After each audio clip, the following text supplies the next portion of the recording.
Waalaikumsalam Bu Cici. Bagaimana kabarnya hari ini? Alhamdulillah kabar saya baik sekali. Bagaimana kabar Bu Cici juga? Alhamdulillah baik Bu Iva. Hari ini Bu Iva akan melaksanakan perakit kucing ya? Betul sekali Bu Cici. Di sini saya ingin sharing tentang rubrik penilaian mengenai percakapan kucing. Gimana? Bisa Bu Iva? Bisa Bu Cici. Saya ingin rubrik penilaian kucing yang akan saya lakukan dengan huruf A lebih spesifik supaya mudah mengidentifikasi keberhasilan saya sejauh mana tingkat keberhasilan saya ketika saya bisa menggali potensi yang ada pada diri huruf A sebagai kunci. Begitu Bu Cici. Baik Bu Iva, kompetensi coaching mana yang ingin dikembangkan Bu Iva? Kompetensinya adalah saya dapat bertanya dengan pertanyaan yang berbobot sehingga dapat menggiring kunci menggali potensi dirinya Bu Cici. Lalu bagian kompetensi mana yang ingin diobservasi?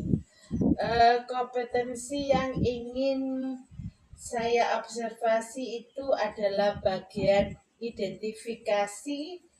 Karena apa? Karena saya itu kadang bingung menentukan kata kuncinya itu apa Bu Cici. Begitu ya Bu Iva ya. Terus indikator apa atau ketercapaian tujuan yang ingin dicapai Bu Iva sebagai coach? Saya dapat menggali potensi kunci dengan indikatornya, misalnya huruf A bisa menemukan ide kreatif, bisa melaksanakan rencana aksi, serta bisa mengatasi permasalahannya ketika melaksanakan rencana aksi tersebut. Seperti kunci dapat mempertanggungjawabkan aksinya. Begitu ya Bu Iva ya. Iya, baiklah Bu Iva, silakan bisa dimulai Bu Iva. Terima kasih Bu Cici.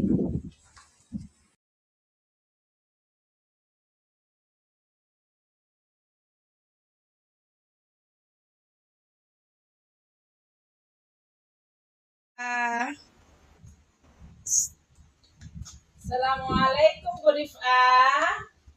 Waalaikumsalam Bu Iva.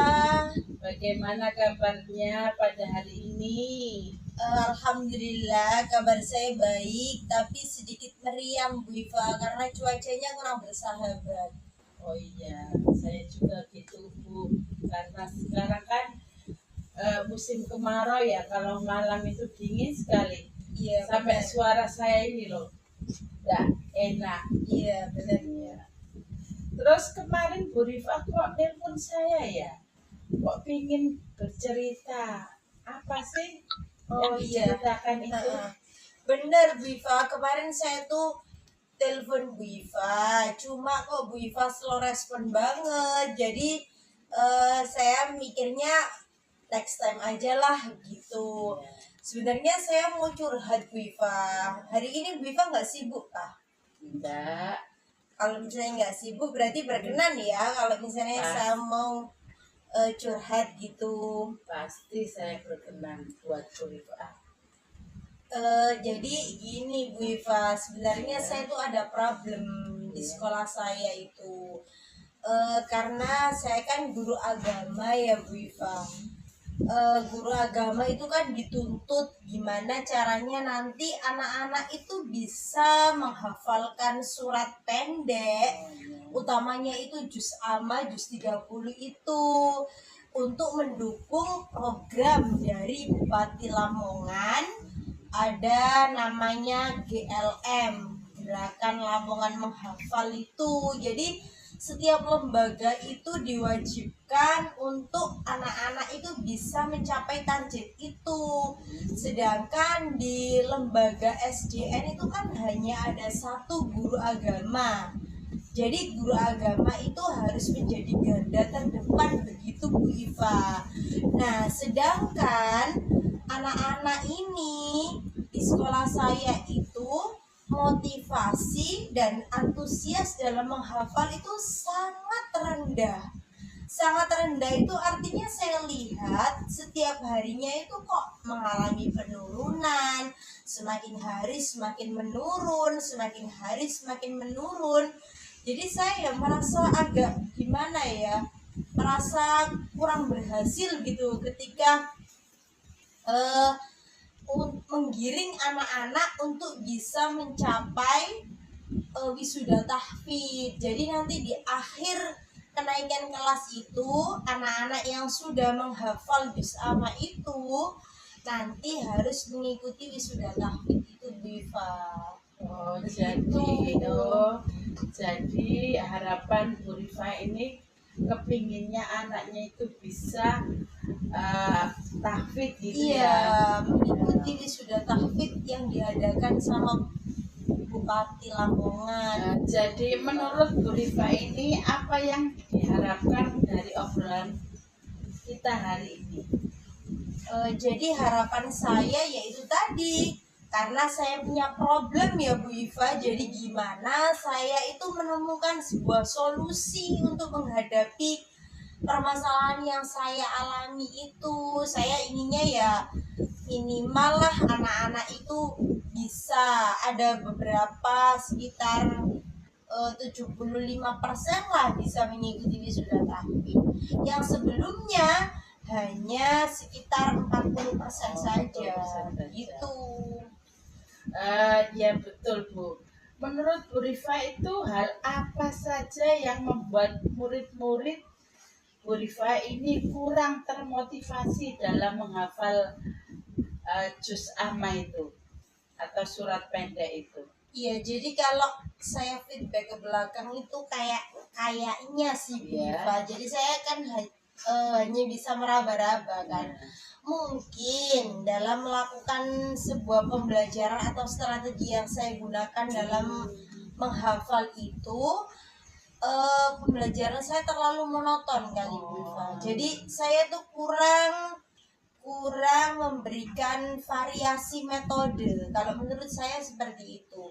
Kemudian saya juga terlalu mengekang, bukan mengekang sih sebenarnya, memaksa anak-anak. Jadi anak-anak itu ayo harus dihafal seperti itu. Mungkin itu yang membuat anak-anak merasa takut, kemudian mereka merasa malas.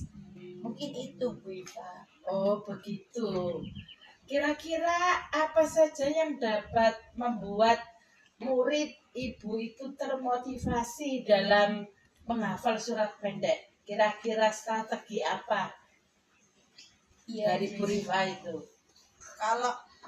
Kalau saya sih sebenarnya saya itu inginnya itu memvariasikan metode Bu Iva sebenarnya. Jadi pertama yang ingin saya gunakan itu sebenarnya metode tikror. Tikror atau tikror itu kalau bahasa Arabnya namanya tikror, tapi kalau bahasa keseharian kita itu namanya drill. Jadi kayak pengulangan dalam surat pendek. Tapi saya masih kurang gimana ya, kurang positif thinking gitu. Jadi makanya itu saya harus memvariasikan beberapa metode. Jadi saya menggunakan metode 3T plus 1M. Itu baru rencana Bu Iva. Rencana saya mau mengimplementasikan itu. Nah, metode 3T plus 1M ini yaitu metode tafhim, tahsin, Tahsin. kemudian tafahum, kemudian tikror, dan M-nya itu murojaah. Ya, iya. Memang saya berpendapat dengan Bu Rifah. Lalu menurut pendapat Bu Rifah itu apa saja yang bisa membuat murid-murid itu asyik dan tidak bosan ketika waktu setoran itu loh, hafalan Iya. surat pendek itu gimana? Kan katanya Bu Rifah itu tadi punya strategi yang sangat bagus sekali.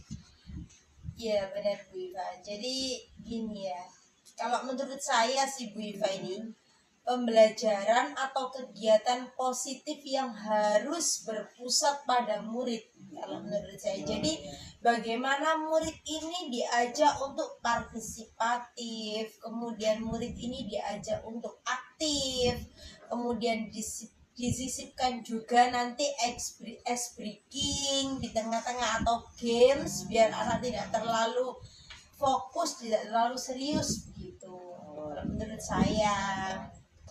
Lalu mengenai setoran hafalan yang dicanangkan kepada murid-murid ibu, apakah penyebabnya sehingga kurang termotivasi dalam menghafal surat pendek sehingga buku setorannya itu kok masih banyak yang belum terisi katanya tadi kan? Iya Bu Iva benar.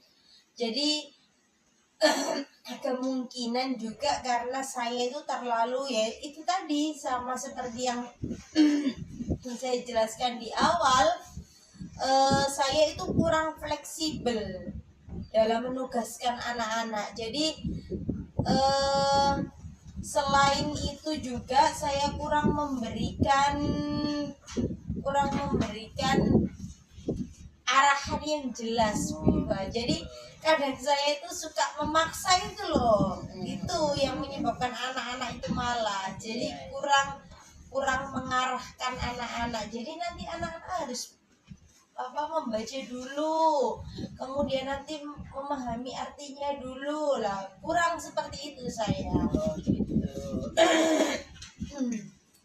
Kalau boleh tahu biasanya itu Bu Rifah itu memberi arahan yang seperti apa sih?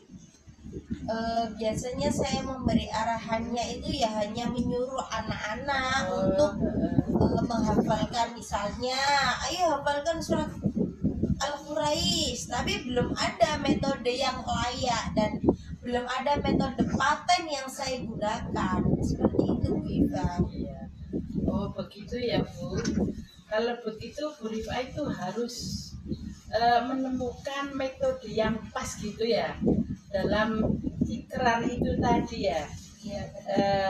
Atau yang kita kenal dengan metode drill. Ya, saya juga setuju sekali. Karena apa? Karena metode drill itu sangat secara tidak langsung tuh anak sudah diajarkan hafalan surat pendek tersebut. Ya. Terus kalau langsung kita nangis gak usah jawab.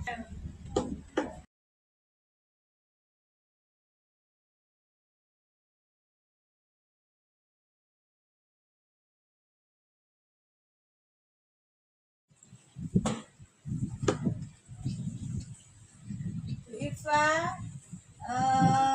bagaimana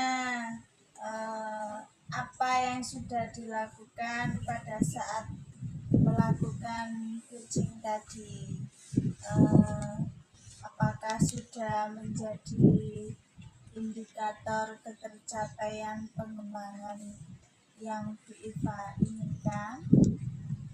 Alhamdulillah Bu Cici, saya tadi sudah, menurut saya melakukan coaching tadi udah sesuai dengan alur tirta. Tinggal saya tingkatkan skill saya sebagai coach dengan terus berlatih dan mencari literatur, wawasan coach untuk menambah ilmu sebagai bekal coach yang profesional, Bu Cici? Bu Iva, untuk catatan hasil observasi sudah bagus. Hanya butuh jam terbang yang lebih banyak untuk meningkatkan skill atau kemampuan dalam menggali potensi yang ada dalam diri Cici tadi. Seperti itu. Baik Bu Cici, terima kasih atas pengapatannya. Ini adalah bahan untuk meningkatkan skill saya besok dalam melakukan coaching dengan baik dengan teman sejawat maupun dengan siapa saja. Terus Bu Iva, kompetensi apa lagi yang ingin dikembangkan sama Bu Iva? Selain saya itu bisa melakukan coaching dengan alur cerita, itu saya juga harus bisa memahami bagaimana cara mengidentifikasi sebuah permasalahan itu, Bu Cici. Membuat pertanyaan-pertanyaan yang berbobot itu bagaimana agar saya itu sebagai coach itu bisa menggiring coach itu menggali potensinya pada dirinya untuk menghasilkan solusi dari permasalahannya itu, Bu Cici. Begitu ya Bu Iva ya. Iya. Baik Bu Iva, saya kira cukup dari saya. Mari kita akhiri perjumpaan kita. Semoga di lain waktu kita bisa sharing bersama-sama. Iya, baik Bu Cici, terima kasih juga Bu Cici sudah mengamati kegiatan saya coaching hari ini. Mudah-mudahan Bu Cici diberikan kesehatan. Amin.